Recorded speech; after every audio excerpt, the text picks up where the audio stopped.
Okay, Sistas fans. Now, last week's episode, Season 5, Episode 5, it's all about who you know, was the highest rated episode of the season so far, getting over 1 million views in live ratings. So, I have no doubt that this week's episode, Keep It 100, should exceed even that.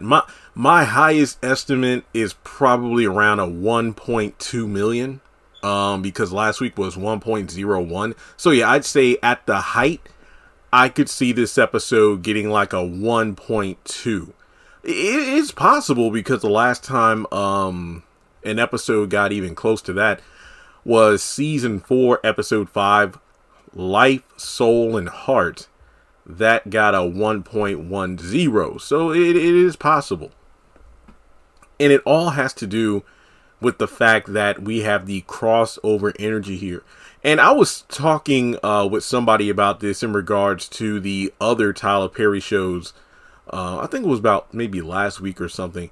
For example, like Assisted Living and House of Pain. I mean, the crossover energy that Meet the Browns, Meet the Browns stayed self-contained. It took place in the same universe as House of Pain, Love Thy Neighbor, and whatnot. But yeah, basically House of Pain, back in the day, you had such a revolving door of recurring characters from other shows and Tyler Perry movies that would come aboard and boost ratings. And I think one of the most famous examples of this was Medea showing up for, what was it, 1 or 2 episodes of Love Thy Neighbor on the OWN network, and that just sent ratings into a frenzy. They skyrocketed after that.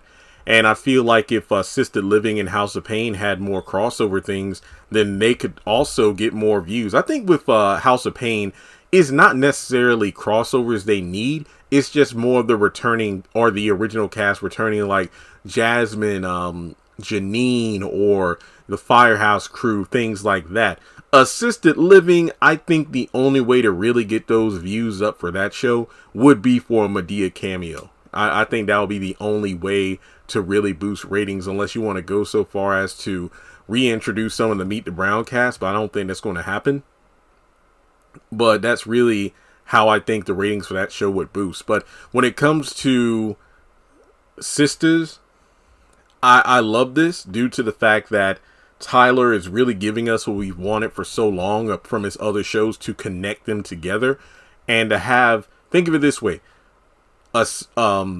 we have All the Queen's Men, Sistas, and Zatima all represented in one scene. Seriously, I can't wait to see this next week. I mean, yes, technically speaking, we got it at the ending of the last episode, but I mean to actually see, them just chilling on the couches at Zach and Fatima's house and talking about it.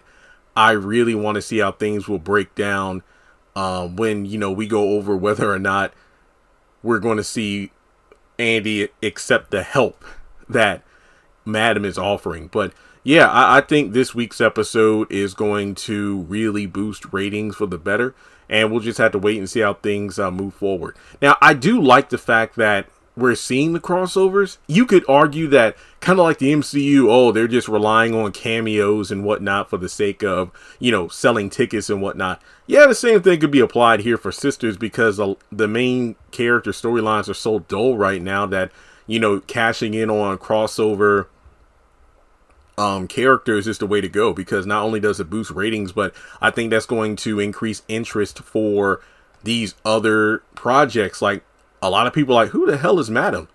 Wait, she has her own show? Let me check out this All the Queen's Men. Or Angela, I've heard of her, but she's Fatima's friend. She's on that show Zatima. Let me go to BET Plus and check it out. Brilliant marketing ploy. It works all the way around. Boosts TV ratings, gets more people to check out BET Plus. Everybody wins, everybody eats, because those numbers go up. So can't wait to see what's in store for this week in terms of ratings. Let me know your thoughts in the comment section below.